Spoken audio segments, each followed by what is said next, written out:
السلام علیکم ورحمت الله وبرکاته. قدرمنو لیدونکو په دې هیله چې جوړ او روغ یاست. راځو د درس موضوع مو د فرانهوفر تفرق له یوې سرچینې څخه. فرانهوفر نور لپاره یې داسې لار په نظر کې ونیول چې هغه اوږدوالی زیات او همدارنګه ډېره باریکه لار وي، چې ده وویله چې باید موږ تفرق په مستوي وړانګو کې په نظر کې ونیسو، یعنی د دې لپاره چې وړانګې مستوي کو نو باید یو داسې لاره په نظر کې ونیسو چې د هغې ډبلوالی ډېر کم یعنی باریک نری وي او اوږدوالی یې د ډبلوالي په پرتله باندې یو څه زیات وي. فرانهوفر چې کله د دغه لارې څخه نور تیر کړي نو وروسته ده ولیدله چې د روزنې یا لارې څخه تر وتلو وروسته نور د هیګنز د قانون په اساس باندې هرې برخې یې د منبع په شکل باندې عمل کوي، یعنی د نور هره برخه داسې وه لکه منبع. راځو د فرانهوفر د قانون په اساس باندې د مونوکروماتیک امواجو یو سرچینه په نظر کې نیسو او همدارنګه د ده د قانون په اساس باندې مخته ځو. که راسو د مونوکروماتیک امواجو یو سرچینه په نظر کې ونیسو چې د دې سرچینې څخه مونوکروماتیک امواج خپریږي، چې دا مونوکروماتیک امواج په داسې شکل باندې خپریږي یعنی تفرق کوي. که چیرې موږ د دغه مونوکروماتیک امواجو په مخ کې یو محدب الطرفین عدسي کښېږدو چې دغه نښه یا علامه د محدب الطرفین عدسي ده، تاسو پوهېږئ. اوس نو که چیرې او همدارنګه دغه د مونوکروماتیک امواجو سرچینه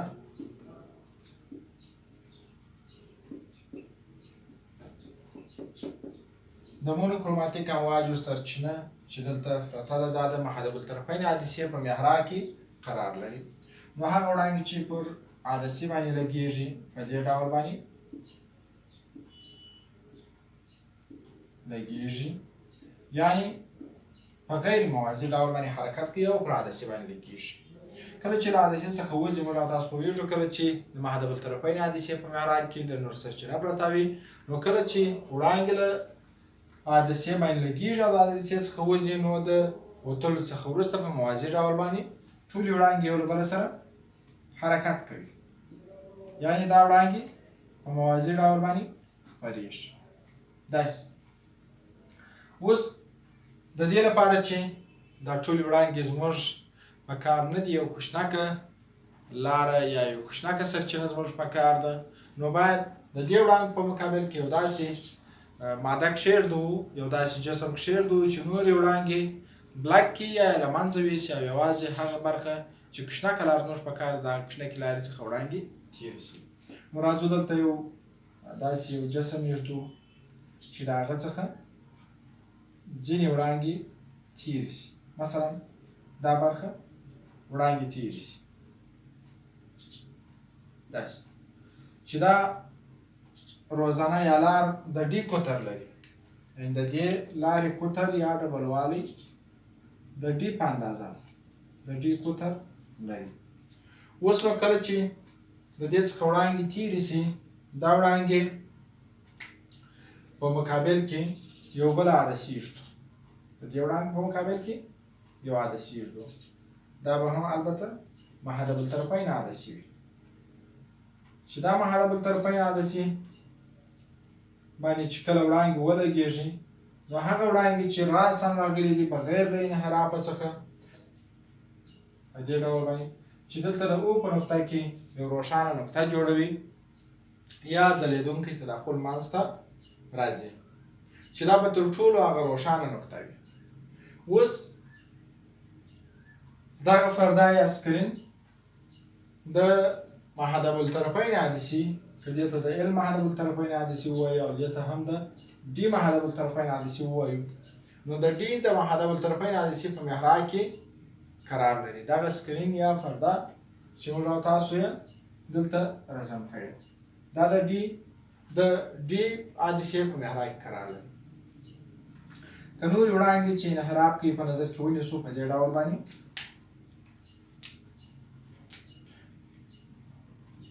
هغه وړانګې چې محدب الطرفین عدسي پر مرکز باندې پر نوري مرکز ولګېږي بغیر له انحرافه څخه حرکت کوي کږېږي نه او همدارنګه په داسې ډول دلته سره راټولېږي شي د پی په نقطه کې دلته هم تداخل منځته راځي او یو روښانه نقطه جوړېږي. اوس که راسو د لارو د وړانګو ترمنځ د لارو توپیر ته راسو یعنې د دوو پرله پسې وړانګو ترمنځ د لارې توپیر ته د لارو توپیر ته که راسو نو راځو د دې لپاره چې موږ د دې دوو وړانګو ترمنځ د لارې توپیر پیدا کړو. دلته داسې یو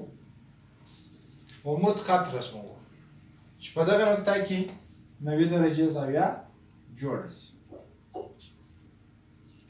او دې زاویې ته به چې دلته جوړېږي دې ته به د ټیټا زاویه ووایو.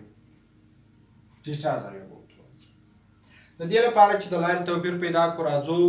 سین د ټیټا زاویه اخلو. سین ټیټا زاویه مساوي کېږي مقابله که دا مقابله زوله په سیګما سره وښیو نو سیګما تقسیم پر ډي باندې کوترمو ډي. د طرف او وسط کولو څخه وروسته لرو چې نتیجه په لاس راځي چې ډي ضرب د سین ټیټا دا مساوي کېږي په سیګما سره. اوس نو د روښانه تداخل لپاره باید د لارې توپیر پوره طولي موجونه وي. نو لیکلی سو چې ډي ضرب د سین د ټیټا دا باید مساوي سي په ام لمدا سره چې ام دلته مساوي کېږي په مثبت او منفي 1 مثبت او منفي 2 مثبت او منفي 3 مثبت او منفي نقطه تر مثبت او منفي لای ته نه داسې قیمتونه اخیستلی شي. له بله طرفه که چیرې راسو د دوو پرله پسې روښانو ترمنځ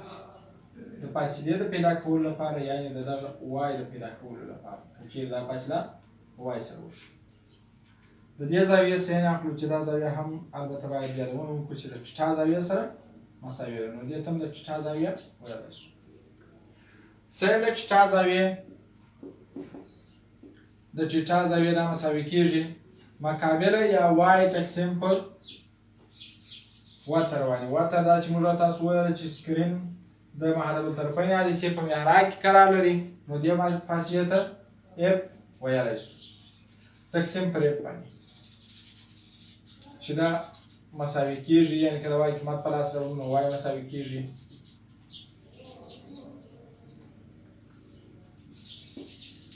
اف ضرب د سین ټیټا سره.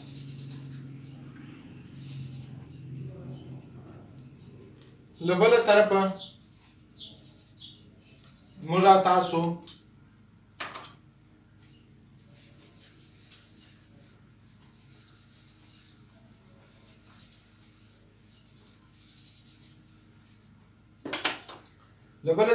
او تاسو لرو چې ډي ضرب د سین د ټیټا دا مساوي کېږي په ام لمدا سره. دا مساوي کېږي په ام لمدا سره.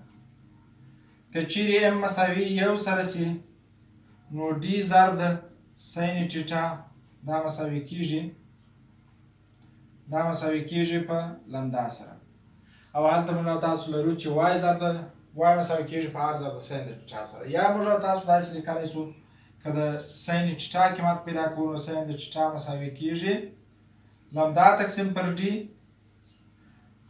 که دې ته دویمه رابطه ووایو او همدارنګه دې ته اوله رابطه ووایو دې ته د اولې او دویمې رابطې څخه لیکلی شو چې سین د ټیټا مساوي کېږي هلته وای تقسیم پر اف باندې. د مساوات یو طرف مساوي دی بل طرف هم یو په بل باندې مساوي نیولی شو یعنی لمدا تقسیم پر ډي دا مساوي کېږي د وای تقسیم پر اف سره. که چیرې راسو د وای قیمت پیدا کړو نو وای ضرب د ډي دا مساوي کېږي په لمدا ضرب د اف سره. وای مساوي کېږي دواړې خواوې پر ډي تقسیمو لمدا ضرب د اف تقسیم پر ډي باندې.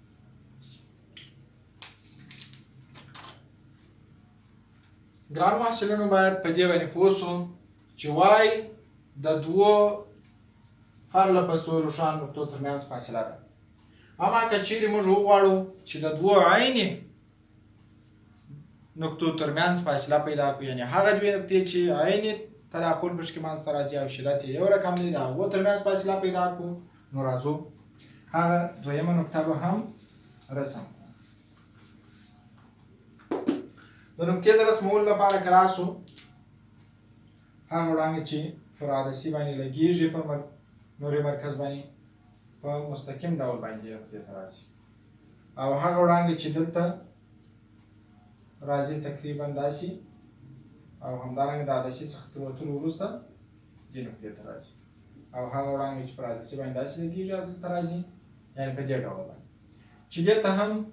د پی نقطه یا پی زبر نقطه ویلی شو،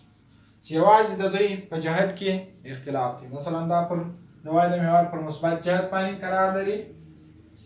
او دا هم د وای د محور پر منفي خواته قرار لري. نور د دوی په شدت کې توپیر نشته. نو د دوو دغسې نقطو ترمنځ فاصلې د پیدا کولو لپاره راځو دا د رابطه مو په لاس راوړې ده چې وای مساوي کېږي لمدا ضرب د اف تقسیم پر ډي باندې. اوس که د دغه دوو نقطو ترمنځ فاصله په ډبلیو سره وښیو نو یوازې دا د وای قیمت موږ او تاسو په لاس راوړی دی، دا هم د وای قیمت دی، نو دوه وای به شي، یعنې دا هم وای دی هغه هم وای دی، نو دوه وای به شي، یعنې دوه به ور ضرب کړو، دوه به دلته هم ضرب کړو او دلته به هم دوه ضرب کړو، نو دوه وای به مساوي شي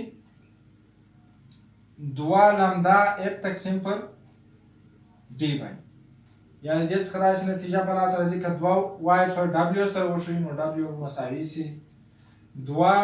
لمدا ضرب د اف تقسیم پر ډي باندې. له بله طرفه که چیرې د سکرین او همدارنګه د پردې ترمنځ چې دا فاصله موږ او تاسو په اف سره ښولې وه، چې په عمومي ډول باندې دا په ال سره ښول کېږي، چې دا په ال سره وښیو نو ډبلیو به مساوي شي دوه لمدا ضرب د ال تقسیم پر ډي باندې. د فرانهوفر د تفرق په اساس باندې کولی شو چې د دغه دوو نقطو ترمنځ فاصله په دې ډول باندې په لاس راوړو. هر څومره چې موږ لاندې خواته او سربیره خواته ځو په هغه اندازه باندې د روښانه نقطو شدت کمیږي. ګرانو محصلینو پر الله جل جلاله مو سپارم، الله جل جلاله مو مل شه.